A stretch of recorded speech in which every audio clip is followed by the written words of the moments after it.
कैसे एक इल्जाम ने तबाह कर दिया उनका वजूद।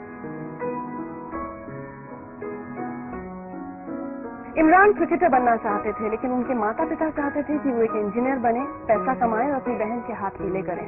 लेकिन उनके ऊपर लगे एक इल्जाम ने सब कुछ तबाह कर दिया। उनकी बहन के लिए रिश्ता आना तो दूर, रिश्तेदारों ने भी मुंह फेर लिया। एक आतंकवादी को सबक सिखाने के लिए लोगों ने उनके घर पर पत्थर फेंके और हालत ये हो गई कि इमरान ने भी इस जिल्लत से तंग आकर खुदकुशी करने का फैसला कर लिया। इमरान, क्यों करना चाहते थे खुदकुशी? खुदकुशी इसलिए करना चाहता था क्योंकि मेरी वजह से जो है मेरे घर वालों को बहुत प्रॉब्लम हो रही थी और सिर्फ मुझे ये पुलिस वाले लेकर इतना न्यूज में बता रहे थे और मेरे घर पर कई बार खतराव हुआ और मेरे जो भाई है उनके स्कूल में उनसे तरह तरह के सवाल पूछे गए थे और मेरी बहन को उनके इंस्टीट्यूट से निकाला गया था क्योंकि वो मेरी बहन है और मेरे जो पिताजी है उन्हें उनके प्रमोशन की जगह डिमोशन दिया गया था। तो उसकी वजह से जो है मैंने सोचा कि मेरी वजह से इतनी प्रॉब्लम आ रही है, चलो मैं ही मर जाता हूँ तो ये सब प्रॉब्लम खत्म हो जाएगी। क्या हुआ था आपके साथ? क्यों पकड़ा गया आपको? मुझे इसलिए पकड़ा गया था कि मुझे बताया गया था कि आप जो है मक्का मस्जिद ब्लास्ट के जो मेन एक्यूज्ड है, मेन जो कॉन्स्पिरेटर है वो मैं ही हूँ, मुझे बताया गया था। मीडिया में उन्होंने ये बता दिया कि ये जो है इमरान जो है एक मक्का मस्जिद ब्लास्ट का एक्यूज्ड है और इसने ही ये मास्टरमाइंड है जिसने ये ब्लास्ट करवाया है। और उसके बाद फिर अगस्त 25 को लुम्बिनी और गूगल चैट का ब्लास्ट हुआ था। उन्होंने मेन कॉन्स्पिरेटर फिर मुझे ही बताया था। तो उसके बाद में मुझे लेकर गए थे नार्को के लिए। जैसे ही वो नार्को टेस्ट कंप्लीट हुआ, उसके नार्को टेस्ट जो है 5 या 6 बजे खत्म हो रहा है, उससे पहले ही 5 बजे रिपोर्ट आ रही है कंप्लीट न्यूज चैनल्स में कि इमरान ने हर चीज कबूल ली, इमरान ने हर चीज अपने ऊपर ले ली कि उसने ये सब करवाया है। एक बात बताओ, आज अगर मैं आपसे कहूँ कि जुलाई 2007 जब आपको गिरफ्तार किया गया, वो दिन 22 साल की उम्र थी सिर्फ आपकी? 22 साल। एक आम लड़का क्या कर सकता है? क्या कर रहे थे आप उस दिन? कहाँ थे? मैं जो है क्रिकेट खेलकर कोई दोस्तों के साथ बाहर गया था, तो वहां से क्रिकेट खेलकर मैं वापस आया घर पे। आके मैं अपना नॉर्मली खाना वाना खा के सोया था और मुझे पकड़ने के लिए जो है ये लोगों ने कुछ 7 से 8 गाड़ी, जैसे आपने देखा कि बिलाल, इस हेडलाइंस में एक है कि शाहिद बिलाल एक करके कोई टेररिस्ट है बड़ा, और वो टेररिस्ट ने 300 मेंबर्स में से मुझे चुना था क्योंकि बिकॉज आई वाज द मास्टरमाइंडेड। ये ऐसी बातें ये जो है लिख देते हैं, कोई बोल देता है ये लिख देते हैं, बट इसका आगे जो असर होगा वो कभी कभी नहीं सोचते ये लोग। अब मेरा केस एक्विटेड हो चुका है, एवरीथिंग इज फाइन नाउ।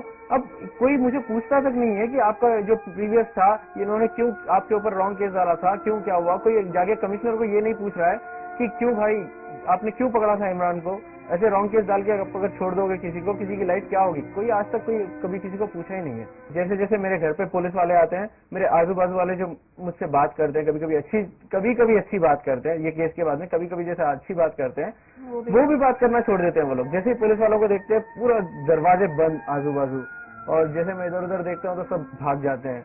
घर के बाजू शादी होती है, मुझे नहीं बुलाते हैं।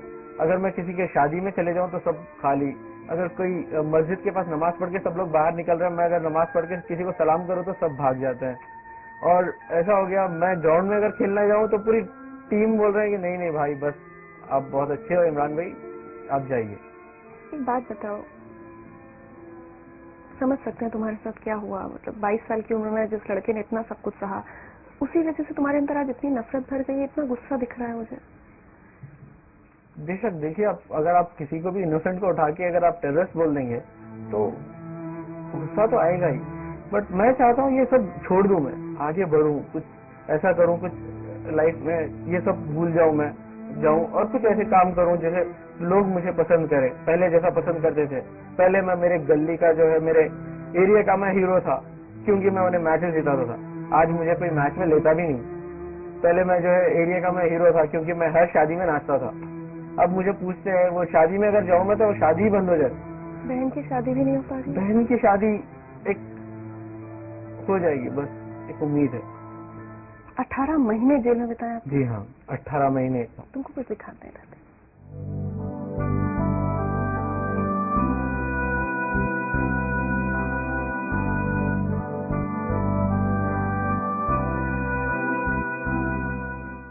ये चंचलगढ़ सेंट्रल जेल है, यहाँ पे रखा गया था मुझे, और शुरू से आखिरी तक 18 महीने मैंने ये जेल में बिताए हैं।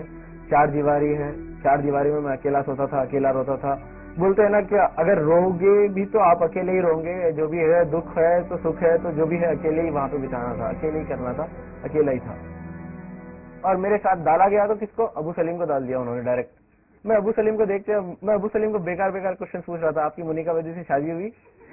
तो वो बोल रहा था यार तू अभी बच्चा ही है, तो देखो ये इसको किसने डाल दिया केस में? ये अबू सलीम कह रहा है मुझे, एक क्रिमिनल होके दूसरे क्रिमिनल को समझा रहा है ऐसे। बहुत टॉर्चर भी किया गया। टॉर्चर बहुत ज्यादा। एक बच्चे को उठाते हैं, जो कॉलेज जाने वाला बच्चा है, खेलने वाला बच्चा है, उसे उठा के ऐसे मारा जाता है, 3rd डिग्री टॉर्चर दिया जाता है।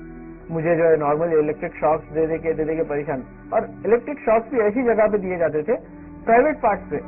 और प्राइवेट पार्ट पे यार समझ नहीं पाते। अब मैं वो पेन भी नहीं बोल सकता हूँ मैं आपको, इतना बुरा था वो एक लम्हा।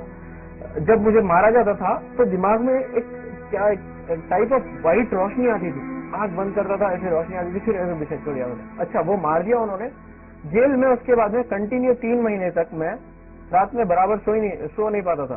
सब लोग बोलते थे यार तू नींद में जो है एकदम उठ जाता फिर बाद में सोता है। तो बोलता था नहीं मैं तो सो रहा था ना। नहीं, वो बोलते नहीं मत मारो बोलते रहता है ऐसे। मैं हर मार पे एक ही बात पुकार रहा था, अम्मी बचाओ, अम्मी बचाओ, अम्मी बचाओ। मैं सोच रहा था शायद ये आवाज कहीं तक चले जाए, कोई आ जाए मुझे बचाने के लिए। फिर उसके बाद में मुझे जो है ऐसे बाल पकड़ के खींचते हैं नजदीक और ऐसे लात से मारते। जैसे मारने के बाद में उनके हाथ में अगर देखें इतने बाल आ जाते थे। जेल का सर्टिफिकेट है मेरे पास 2 साल का, वो दूं? कोई देगा मुझे नौकरी?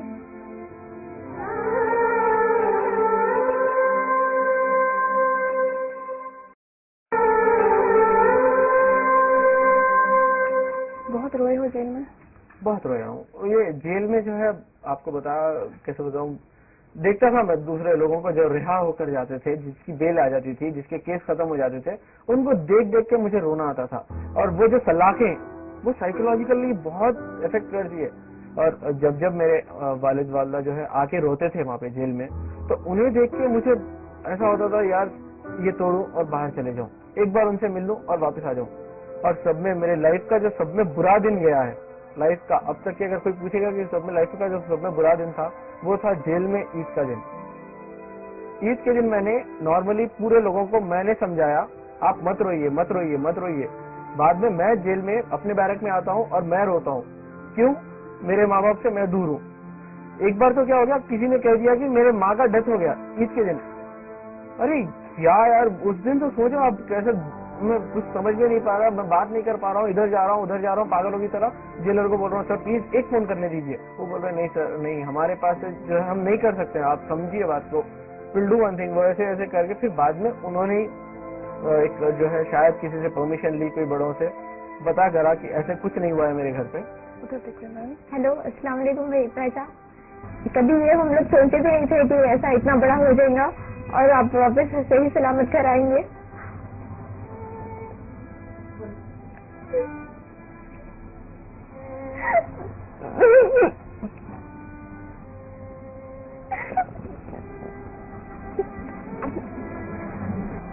मैं पापा को कभी रोते भी नहीं देखी। पापा तो आपके लिए बहुत ज्यादा रोते थे, हम सबसे ज्यादा पापा का रोना था। कैसे भी हो वो दिन मैं याद करना नहीं चाहती। आप आ गए, बस खुश है हम लोग।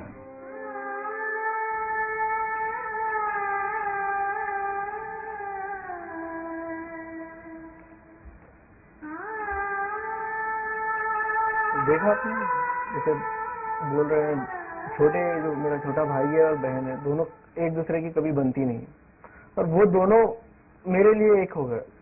पढ़ाई छूट गई, पढ़ाई इंजीनियरिंग पूरी नहीं कर सकते। अब इंजीनियरिंग पूरी करना मैं चाहता भी हूँ तो ये वो मुझे कहते हैं कि we have to speak to the concern authorities.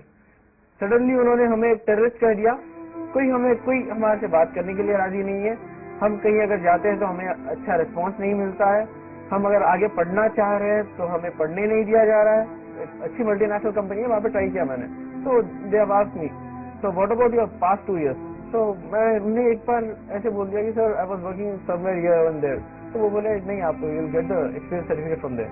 अब वहाँ पे एक्सपीरियंस सर्टिफिकेट कहाँ से लाऊं मैं? जेल का सर्टिफिकेट है मेरे पास 2 साल का, वो दूं? कोई देगा मुझे नौकरी?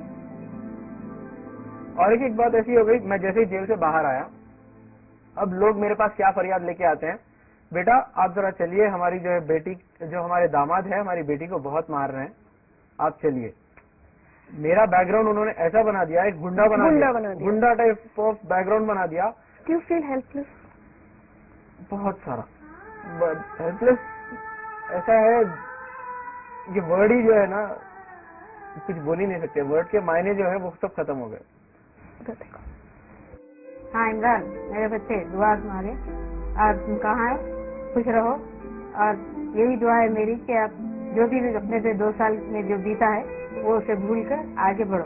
हर दिन मैं आपके लिए दुआ करती रही, हर नमाज में आपके लिए, हर टाइम टू टाइम, रात को रहता रात को, दिन को रहता दिन को आपके यहाँ से दुआ करी।